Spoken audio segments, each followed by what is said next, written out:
This conference will now be recorded. Hello and welcome to the SIA Wealth Management June 2023 Market Outlook webinar. My name is Colin Cieszynski, Chief Market Strategist, and I'll be today's presenter. We're going to talk a little bit today about the market insight, what's been happening in the markets over the last month or so. And in particular, we're going to look at inflation and interest rates, the outlook for earnings based on analyst consensus estimates, seasonality and sector rotation, and something we've seen over the last month, although not the last few days, is of increasing bullish market breadth, wider sector participation, improvement in international equity markets, and small caps.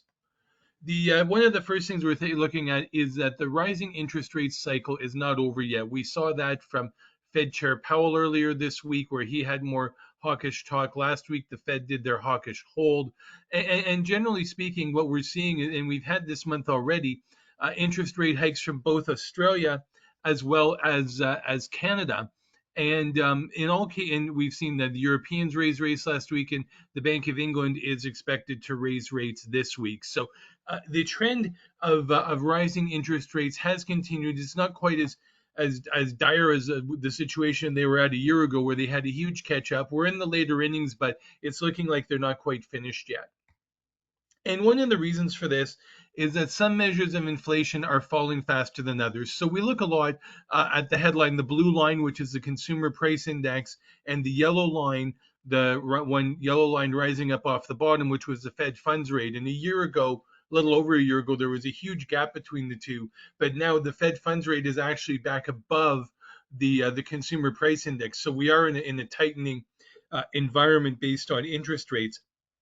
As mentioned, the Fed did pause last week, and one of the reasons, but they left the door open to more hikes. And the reason is, if we look at the orange line and the gray line, the gray line is wage inflation, hourly earnings, and the orange line is core PCE inflation, which includes things like more things like services and less commodities. So the and they've basically stayed steady. They haven't gone down as fast as people would hope, which means that inflation in a lot of cases is what we call sticky. It's not going down as fast as it went up, and so because of that, we're seeing the central banks are under pressure to continue to tighten, and we've seen several do it this month. So the Fed also in June published their quarterly update to member forecasts, and if we look at the bottom, the leftmost column at the bottom, we'll see that they raised their their projection for the Fed funds rate at the end of this year by 0.5%.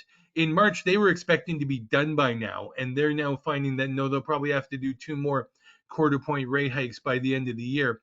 And this has been propelled by the next pair of numbers up, the core PCE inflation, which they increased. So they increased their forecast for inflation, and that's driving their higher forecast for Fed funds.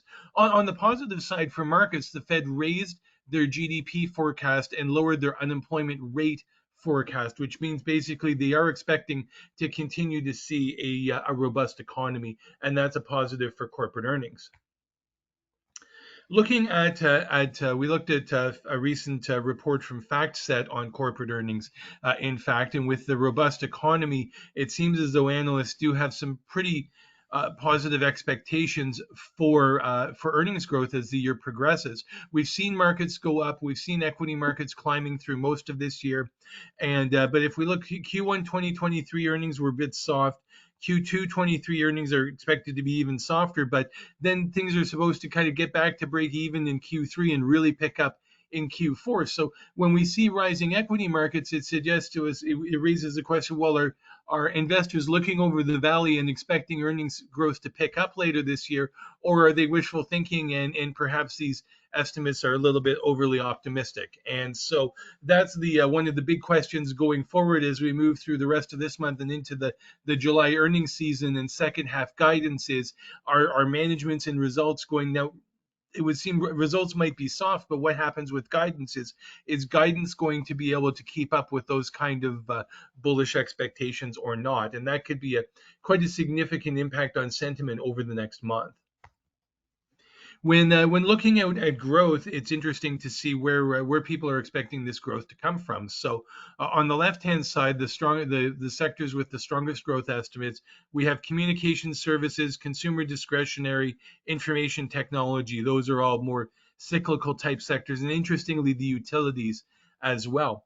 On the right hand side, sectors that are supposed to have expected to have by a consensus of analysts supposed to have a weaker earnings growth. We're seeing energy and materials, the resource sectors. We've seen softness in China, softness in commodities, so that's not a huge surprise. Then healthcare, real estate, consumer staples. Those are the more traditional defensive sectors. So strong high expectations for cyclical areas, soft expectations for the defensive areas. That's indicative of generally an economic expansion in the bull market. The seasonality is different, and if for those of you that have attended this before, our monthly outlook presentations, I've made a little bit of a change to the seasonality chart this time around, and in particular, we've added these purple bars. So I'll explain the this is for the Dow Jones Industrial Average 1987 onwards, so the last 35 years. The blue line, the first blue line for each month is the average, historical average. The red line is the bar is the Dow for 2022. The green line is the Dow for 2023, and the purple bar, which is the new one, is the S&P 500 for 2023. And the reason I've included this is because the Dow being has underperformed a bit relative to the S&P and the Nasdaq. So I wanted to give people a bit more of a color on that divergence, and also on how the overall market has been performing this month. So historically, markets have gotten off to a strong start, and then January, February, March, April, and then historically, we've had kind of softening off in May and a correction in June, rebound in July. That's kind of been the historical seasonal pattern. Now this year, we had the sell-off in February related to the U.S. banking crisis, and a bit of a rebound in March and April. May we then saw weakness in the Dow, but it was kind of a break-even month for the broader S&P 500. And this month in June, we've had quite a rally. And what this feels to me is though some of the seasonal strengths we usually would see in kind of February, March, and April, we didn't get as much, and then this year we've had it more a little bit stronger in May and June. So it seems as though some of the seasonality this year has been reversed. Now we're going to see what happens when we go into July. We've had a strong June. Let's see where the expectations are at. Has the seasonal July rally been pulled forward into June, and then what? Because August through October is historically the weaker and more volatile time of the year for stocks. So again, I'm getting the sense that some of the usual historical seasonality may have been pulled forward a bit in 2023. So it's a little unclear as to how the seasonal patterns may evolve through this into the second half of this year. I'm going to show three of our sector scopes charts just to kind of show how market sentiment has evolved over the last 3 months. This measures what we call the bullish percent, or the percentage of stocks within an industry group that are on bullish technical signals and are attracting capital flow based on that. And now, so high bullish percent, high interest and support from investors for the stocks in the sector. There's 31 industry groups here, and then low bullish percent on the left-hand side is indicative of more bearish investor sentiment towards a group. So as we looked in March, we had most of the sectors piling up on the left-hand side, low bullish percent, most stocks on bearish signals, and that was indicative of a downward market too getting oversold. By May, we can see that most of the groups were concentrated in the middle, a fairly relatively normal distribution. And so that is more indicative of, first of all, a market that has rebounded from the March lows, but also then at that point, a more neutral kind of market situation. As we moved into June, we can see that the sectors are starting to pile up on the right-hand side. So on the one hand, that's been good. We've been in a bullish market, and we're in a bullish market with wide participation. There's not a couple of sectors driving it up. It's just about everything. The only things that are really underperforming are metals and tobacco. On the positive side, we also see wide breadth. We've got diversified services, manufacturing. We've got tech things like computer hardware, software, semiconductors. We've got financial services. We've got internet, banks, construction, autos. So it's a wide variety here, really, of sectors, and that normally would be seen as a bullish sign that there's wide participation in the market rally. Now, this is here is we don't have a huge number piled up on the rightmost columns yet, so we're not in an extremely overbought situation either. This is just generally indicative of a rising market at this point.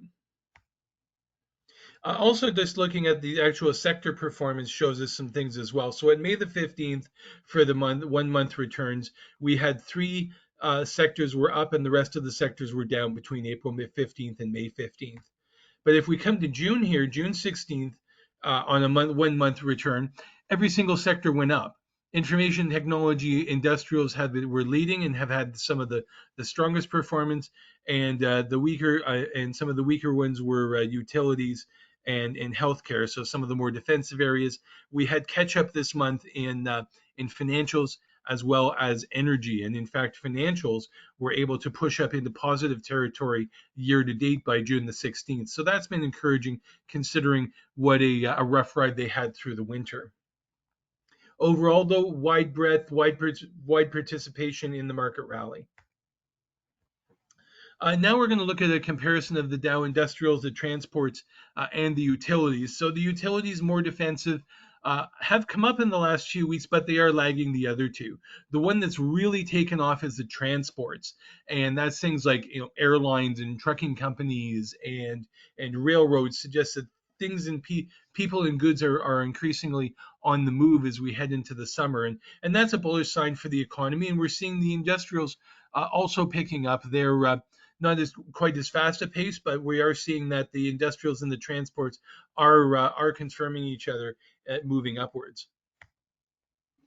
I also wanted to note this here: we're starting to get a bit of a rebound in the U.S. banks. The light gray line at the top is the Canadian banks, and they kind of had a bit of a correction, but they've held up relatively strongly relative to U.S. banks, and that often happens in times of financial stress. The Canadian banks tend to be seen as somewhat more stable. The U.S. National and regional banks, the two lines at the bottom, were hit hard from March through May, but are starting now to bounce back a little bit over the last month or so. The blue line and the orange line in the middle were the insurance companies and the brokerages. They had a smaller hit back in March, but basically since March, they've essentially flatlined. They've been going sideways. Now looking at international breadth, we're also seeing quite a bit as well. The U.S. market, the S&P, the gray line, has been leading the way in the most recent rally and has been pretty consistently climbing since March. The European developed markets, international developed markets, have been had a big rally, then they kind of stabilized, and now they're starting to run again. And this is led by Japan as well as Europe, and they've been doing extremely well. Canada, the orange line, is lagging a little bit, although it's also starting to move up as well. That's because Canada, of course, has a higher sensitivity to resource stocks, and so that's holding it back right now. The one that's really picked up as well over the last month is in emerging markets. And when emerging markets run, tends to be a sign again of increasing breadth and also of increasing investor confidence. Our final chart that we wanted to highlight was the risk markets, so things like the Bitcoin, the Nasdaq, and mid and small caps. And so what we've seen here was the Nasdaq's been leading the way, the S&P 100 has been leading the way, the 500 has been strong. But what had been so the big caps have been running, but what had lagged from the March bottom was the mid and the small caps. They hadn't gone anywhere; they had dropped and stayed down. But in the last 3 weeks or so, we've seen the mid caps and the small caps start to take off. That's a really positive sign of breadth. That means the troops are finally starting to follow the generals. That means the capital is trickling down from it's not just chasing the big caps, it's now trickling its way down the system into the mid caps and the small caps. That's a really great sign of market breadth. and indicative of increased investor confidence that they're willing to move down the food chains. So this is really interesting. So we're in a market of the last few months where the markets have been advancing, the general breadth has been increasing. It's possible at some point you may see some profit taking in some of the leaders and rotation down the food chain, whether within sectors or between sectors. But overall, so far, this has much been indicative of a rising market. Is what we're seeing, and increasing and improving investor confidence breadth is positive, and we'll see what happens as we move into July, as we move into the next earnings season, and as investors start to get a sense of guidance on where the economy and earnings might be heading in the second half of the year. So I'll just we're highlighting here our fund codes and sales information for the funds from BMO Global Asset Management that are sub-advised by SIA Wealth Management. And of course, here we'll just wrap up with our disclaimer. We'd like to thank you all very much for joining us, and we look forward to getting together again in July, and hope you all have an enjoyable summer.